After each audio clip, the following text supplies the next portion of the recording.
திராவிட இயக்க ஆய்வாளர் ஐயா துரைக்கண்ணா சரிப்போம். சொல்லுங்க. 2 ஆங்கிளில் செய்திகள் பகிரப்பட்டது. திரு TSS மணி அவர்களும் திரு ஐயா குமார் அவர்களும். அது தமிழ்நாட்டுடைய அரசியல் நிலை. தாங்கள் என்ன சொல்ல விரும்புகிறீர்கள்? 2026 தேர்தல் கள நிலவரங்களை யதார்த்தத்தை நம்ம 2 தோழர்களும் பதிவு பண்ணியிருந்தாங்க. மரியாதைக்குரிய சகோதரர் TS மணி அவர்களும் மரியாதைக்குரிய குமார் அவர்களும். ஆமாம், இப்போது இந்த நிலைப்பாடு எப்படி மாறும்? 2026 பொது தேர்தல் என்பது எல்லா அரசியல் கட்சிகளுக்குமே ஒரு மிகப்பெரிய சவாலாக இருக்கிறது. 26 பிரதான எதிர்க்கட்சியான அனைத்து இந்த அண்ணா திராவிட முன்னேற்ற கழகம் பாஜகவினுடைய இந்த NDA கூட்டணி ஆட்சி மாற்றத்தை கொண்டு வரக்கூடிய அளவிற்கு வலிமை மிக்க சக்தியாக இருக்கிறதாங்கிறது ஒரு மிகப்பெரிய கேள்விக்குறியாக இருக்கிறது. அனைத்து இந்திய அண்ணா திராவிட முன்னேற்ற கழகமும் வலிமை கொண்டிருக்கிறது. இதோடு அணிசேர வருகிற கட்சிகள் எவை என்றும் இன்னும் தீர்மானிக்கப்படவில்லை.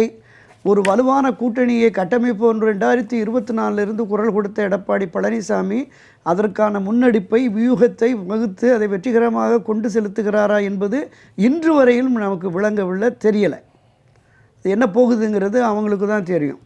தேர்தல் அறிவிக்கு பிறகு தான் எல்லாமே பண்ணுவோம் அப்படின்னு சொல்லி அவர் பொதுக்குழுவிலே பேசினார். எடப்பாடி பழனிசாமி இன்னும் 6 மாதம் இருக்குது, அதுக்குள்ளே என்ன அவசரம், தேர்தல் அறிவிக்கு பிறகு தான் கூட்டணி தொடர்பாக இடப்பங்கீடு தொடர்பாக பேசுவோம் அப்படிங்கிறார். ஆனால் அதே நேரத்தில் திராவிட முன்னேற்ற கழகம் கடந்த ஓராண்டாகவே களப்பணியில் இறங்கிருச்சு. எல்லா தொகுதிகளுக்குமே ஒரு 8 மாதத்துக்கு முன்னாடி 234 தொகுதிக்கும் பொறுப்பாளர்களை நியமித்து பாக்கெட் மணி கொடுத்து அனுப்பிச்சிட்டாங்க. இங்கே பாக கமிட்டி, பூத் கமிட்டி, மண்டல குழு, மாநில குழு, தொகுதிக்குழு, இதை தாண்டி அமைச்சர்கள் கண்காணிப்பு குழுன்னு போட்டுட்டாங்க. ஒவ்வொரு அமைச்சர்களுக்கும் 10 தொகுதி 12 தொகுதியை ஒப்படைச்சிட்டு அந்த தொகுதிகளில் வெற்றி பெற்றால் சென்னைக்கு வாங்க, இல்லைன்னா ஊர்லேயே இருந்துருங்கன்னு சொல்லிட்டாராம் திமுக தலைவரும் முதலமைச்சருமான திரு MK ஸ்டாலின் அவர்கள். இது திமுக வட்டாரத்திலிருந்து நமக்கு கிடைக்கிற தகவல்கள். இப்போ அதே நேரத்தில் மக்கள் மத்தியிலையும் திராவிட முன்னேற்ற கழகத்திற்கு எதிரான மனப்போக்கு இருக்கிறது, அதில் மாற்றுக்கருத்தே இல்லை. தமிழகத்தில் இருக்கிற அந்த 52 துறைகள் சார்ந்த அரசு துறைகள் அத்தனையுமே போராட்ட களத்தில் இருக்குது. ஒவ்வொரு நாளுமே அது பல பதிவுகளை நாம் குறிப்பிட்டிருக்கிறோம். ஆசிரியர்கள், அரசு ஊழியர்கள், இந்த பக்கம் மருத்துவர்கள், செவிலியர்கள், மின்வாரிய ஊழியர்கள், போக்குவரத்து ஊழியர்கள், டாஸ்மாக் ஊழியர்கள், இடைநிலை கல்வி ஆசிரியர்கள், பகுதி நேர கல்வி, எல்லோருமே விவசாயிகள் உட்பட அனைவரும், பார்வையற்ற மாற்றுத்திறனாளி உட்பட டாஸ்மாக், அங்கன்வாடி, எல்லோருமே போராட்ட களத்தில். கடந்த தேர்தலின் போது திராவிட முன்னேற்ற கழகம் கொடுத்த வாக்குறுதிகளில் இவையெல்லாம் நிறைவேற்றப்படவில்லைன்னு அவங்க சொல்கிறாங்க.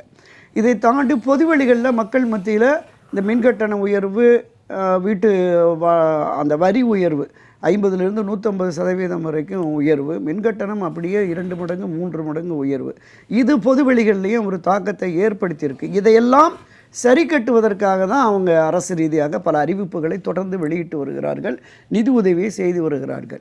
இது நமக்கு போதும், நாம் வெற்றி பெறுவோம்.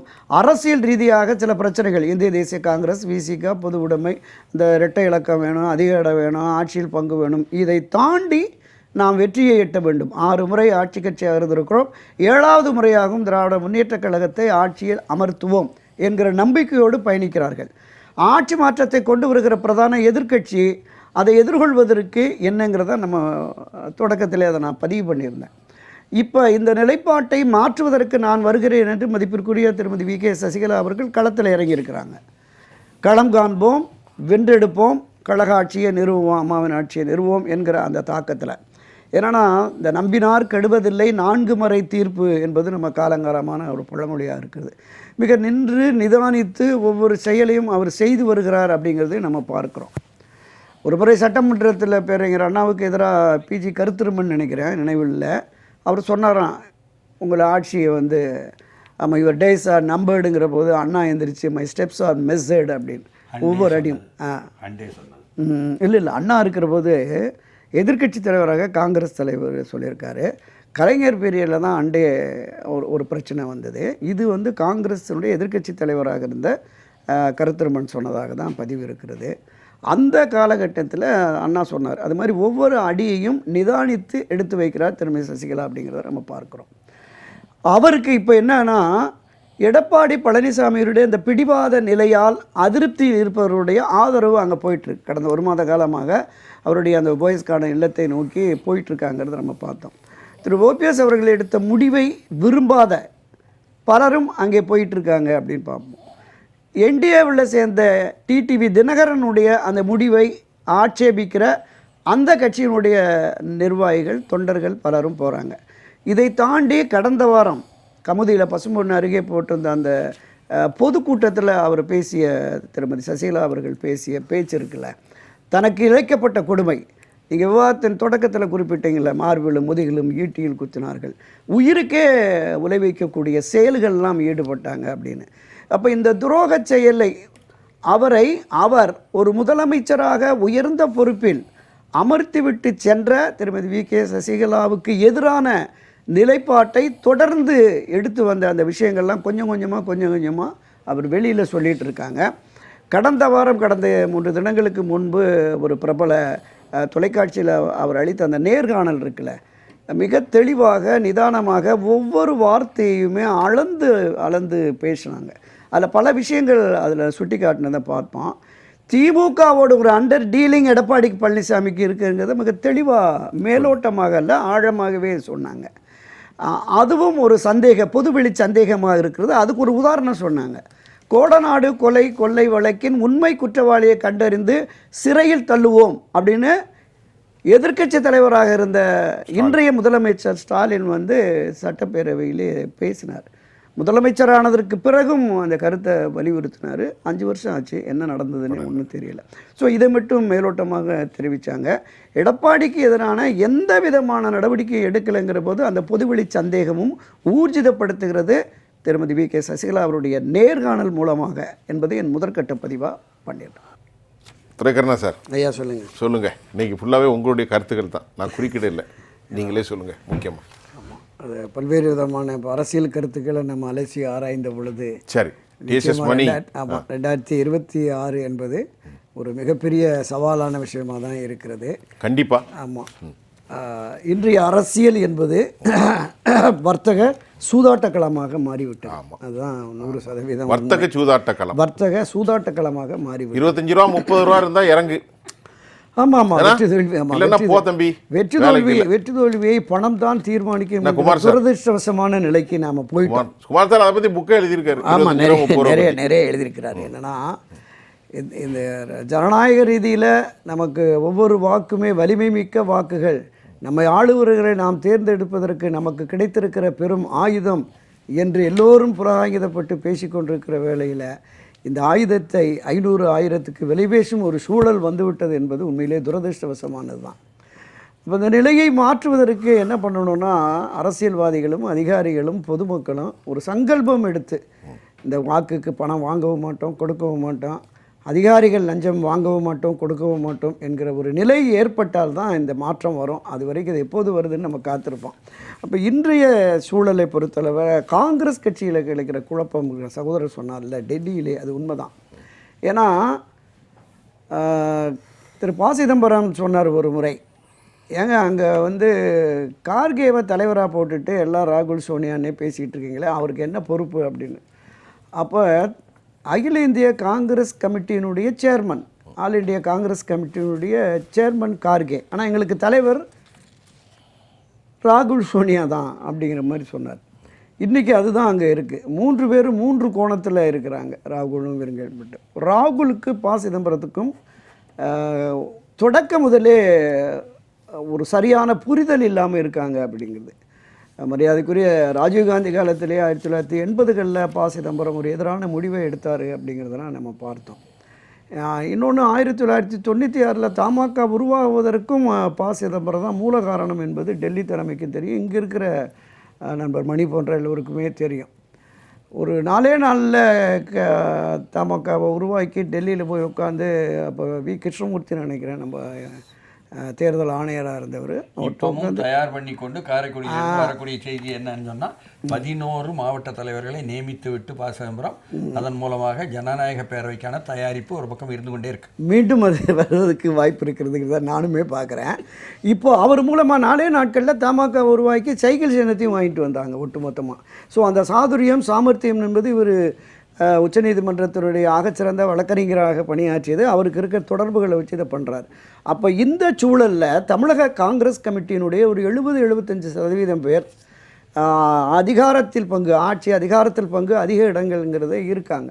தொடர்ந்து மூத்த தலைவர்கள் பல பேர் கட்சியில் இருக்கிற நிர்வாக பொறுப்பில் இருக்கிறவர் நம்ம திருச்சி வேலுசாமியிலிருந்து கட்சியினுடைய இந்த தமிழ்நாடு காங்கிரஸ் கமிட்டியினுடைய துணைத் தலைவர் பொன் கிருஷ்ணமூர்த்தி ஆகட்டும், சட்டமன்ற காங்கிரஸ் தலைவர் ராஜேஷ்குமார் ஆகட்டும், நம்ம தொடர்ந்து வலைத்தளங்களில் பொது மேடைகளோட திமுகவை விமர்சிக்கிற மாணிக்க தாக்கூர்லேருந்து எல்லோருமே இது தமிழகத்தில் இருக்கிற காங்கிரஸ் நிர்வாகிகள் தொண்டர்களுடைய மனநிலையின் எதிரொலியாக இருக்குது.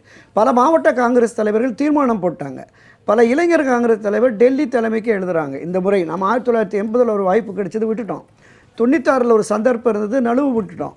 இனி நமக்கு தாவேக்கா ஆட்சியில் பங்கு அதிகாரத்தில் பங்கு என்று நமக்கு தூது விட்டு கொண்டிருக்கிறார்கள். ஏன் இன்னும் நாம் போய் திராவிட முன்னேற்ற கழகத்தில் இருக்கணும் அப்படிங்கிற மாதிரி பேசிடுச்சு. இன்னொன்று அவங்க என்ன சொல்கிறாங்கன்னா, கடந்த 5 ஆண்டுகளாக ஊரக உள்ளாட்சி தேர்தல் முடிந்ததுக்கு பிறகு காங்கிரஸ் கட்சிக்கு என்று ஒதுக்கப்பட்ட மேயர் இருக்கையில் உட்கார முடியல, பஞ்சாயத்து தலைவர் உட்கார முடியல, ஒன்றிய தலைவர், மாவட்ட கவுன்சிலர் அந்த சீட்டில் உட்கார முடியல, திமுக கையை பிடிச்சி இழுத்துட்டு அவன் உட்காந்துக்கிறான், எங்களுக்கு எந்த மரியாதையும் இல்லை அப்படின்னு புலம்பல்கள் எல்லாமே இருக்குது. அதனால தான் இப்போ சகோதரர் சொன்ன மாதிரி மாநில அளவில் உள்ள தேசிய அளவிலே ஒரு பிளவு காங்கிரஸுக்கு ஒரு பெரிய நெருக்கடியை சிக்கலை கொடுத்துருக்கோம் அப்படிங்கிற மாதிரி இதுவரையிலுமான நிலைமை. நீங்கள் தேசிய அளவில் ஒரு புரியும்னா ஒரு சின்ன கேள்வி ஐயா, சொல்லுங்கள். பசுவுக்கும் கன்றுக்குமா? ஆமாம் ஆமாம், இல்லை நான் சின்னத்தை சொன்னேன். ஆமாம் ஆமாம் ஆமாம், 77 பசுவும் கன்றும். நிச்சயமாக நிச்சயமாக திருமதி சோனியா காந்தி அவர்களுக்கும் திரு ராகுல் காந்தி அவர்களுக்குமே சரியான புரிதல் இருக்காங்க. ராகுல் காந்தியும் தேசிய பொதுச் செயலாளர் பிரியங்கா காந்தி தாவேக்கா கூட போகிறது பரவாயில்ல, தமிழ்நாடையும் தாண்டி புதுச்சேரி கேரளாவிலேயே நாம் கால் ஊன்றுவதற்கு ஆட்சி அதிகாரத்திற்கு வருவதற்கு அது பயன்படுங்கிற மாதிரி இருக்குது. இந்த தாவேக்கானுடைய வாக்கு சதவீதம் என்று வருகிறது காங்கிரஸ் கட்சி சார்பாகவும் சில பேர் அந்த விவரங்களை கொண்டு போயிருக்காங்க. அங்கிருந்து வந்த பிரவீன் சக்கரவர்த்தி, ஷோடங்கர், கேசி வேணுகோபால் போன்றவர்களும் கூட அந்த கருத்தாக்கத்தில் இருக்கிறாங்கிறத நம்ம அவருடைய பேட்டியின் மூலமாக பார்த்தோம். அப்போ இந்த நிலை என்பது திராவிட முன்னேற்ற கழகமும் ஒரு பெரிய நெருக்கடியில் இருக்கிறது, ஆட்சி அதிகாரத்தில் வர முடியாது இருக்கிறது, பொது வெளிகளிலையும் மக்கள் மத்தியிலையுமே ஒரு அதிருப்தி இருக்கிறது என்கிற பொழுது ஆட்சி மாற்றத்தை ஏற்படுத்துகிற பிரதான எதிர்க்கட்சி அதற்கான வேலை திட்டத்தை உருவாக்க வேண்டுமா இல்லையா? அவங்க முயற்சி எடுக்கலை. இன்னொன்று, தென் மாவட்டங்கள் டெல்டா மாவட்டங்களில் மிகப்பெரிய அளவில் திருமதி வி.கே. சசிகலாவுக்கான ஆதரவு இருக்கிறது அப்படிங்கிறது நம்ம பொது வெளிகளில் இப்போ சகோதரர் சொன்ன மாதிரி இருக்கிறது, மாற்றுக்கிறதே இல்லை. அப்போ இந்த வாக்குகள் அண்ணா திராவிட முன்னேற்ற கழகத்திற்கு எதிராக வருகிற பொழுது ஒரு 60-70 தொகுதிகளில் மிக மோசமான தோல்வியை தழுவும் அதிமுக, எடப்பாடி பழனிசாமி தலைமையிலான அதிமுகவில். என்ன காரணம்னா, இதுக்கு ஒரு உதாரணம் இருக்குது. 2021 அமமுக டிடிவி தினகரன் கட்சி மட்டுமே தனித்து போட்டிட்டு ஒரு 22-24 தொகுதிகளில் அதிமுக வெற்றியை பாதிப்புக்கு ஏற்படுத்தியிருக்காங்க. இப்போ அதை விட இன்னொரு மடங்கு ஆதரவு நிலைப்பாடு என்பது இருக்கும். ஏன்னா இந்த முக்குளத்தோர அடையாளம் என்று கருதப்பட்ட திரு ஓபிஎஸ் அவர்கள் திமுகவுக்கு போயிட்டாங்க, டிடிவி தினகரன் என்டிஏ அணியில் போயிட்டாங்க. நாம் அம்மாவின் ஆட்சியை மீண்டும் அமைப்போம் என்று வருகிற திருமதி வி.கே. சசிகலாவுக்கு இந்த ஆதரவு நிலைப்பாடு என்பது நிச்சயமாக அதிகரிக்கும், அதில் மாற்றுக்கிறதே இல்லை. நம்ம மரியாதைக்குரிய சகோதரர் குமார் சொன்னது மாதிரி மத்திய அந்த உளவுத்துறை ஐபி ரிப்போர்ட்ஸ் அவங்களுக்கு போயிருக்கு. 2021 அமித்ஷா இதை தான் சொல்லியிருக்கிறார். 40 தொகுதிகளில் டிடிவினுடைய அமமுக வெற்றியை பாதிக்கும்னு வருது, நீங்கள் ஒரு 15 தொகுதி எனக்கு கொடுங்க, பாஜக அவங்களுக்கு கொடுக்குறோம் அப்படின்னு. 20 தொகுதி கேட்டு 15 கேட்டு கடைசியில் 10 தொகுதி கேட்டதுக்கு கூட எடப்பாடி பழனிசாமி நாங்கள் 160-170 இடங்களில் ஜெயிச்சு நாங்கள் ஆட்சிக்கு வந்துடுவோம், தயவு செய்து அவங்க வேண்டாம் அப்படின்னு ஒதுக்கிட்டாரு. இப்போ பங்காளி சண்டை முடிஞ்சிருச்சு, நான் அண்ணன் நீ தம்பின்னு கை கோர்த்துக்கிட்டாங்க, அது ஒரு விஷயம்.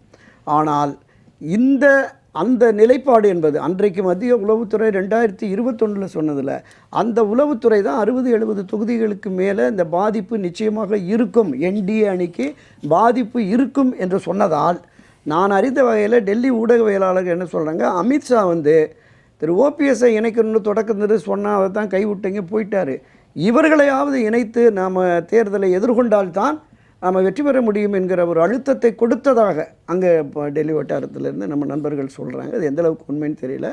ஆனால் திரு எடப்பாடி பழனிசாமி வழக்கம் போல் அவங்களுக்கும் கட்சிக்கு தொடர்பு இல்லை அப்படிங்கிற மாதிரி கடந்து போகிறாரு. இந்த தேர்தலில் நிச்சயமாக அவருக்கு ஒரு பெரிய பாடம் கிடைக்கும். அது மூலமாக கட்சி தோல்வி அடைகிறது என்பது தான் ஒரு வேதனையான விஷயம். அனைத்து இந்திய அதிமுக அப்படி ஒரு தோல்வி அடைகிற பொழுது இந்த கட்சியை இப்போதைக்கு நாம் காப்பாற்றுவோம், வெற்றி தோல்வியை பின்னர் பார்த்துக்கொள்வோம் என்கிற நிலைப்பாட்டில் திருமதி வி.கே. சசிகலா அவர்கள் இறங்கியிருக்கிறார்கள். 2017 இந்த கட்சியினுடைய நிர்வாகிகள் பலருமே ஒரு முதன்மை பொறுப்புக்கு நம்மை கொண்டு வர முயற்சித்தார்கள். காலம் கனிந்து மீண்டும் அந்த நிலைப்பாட்டை அவர்கள் எடுப்பார்கள் என்கிற நம்பிக்கையோடு திருமதி வி.கே. சசிகலா பயணிக்கிறார். அந்த நம்பிக்கை வெற்றி பெறுமா? பொறுத்திருந்து பார்ப்போம்.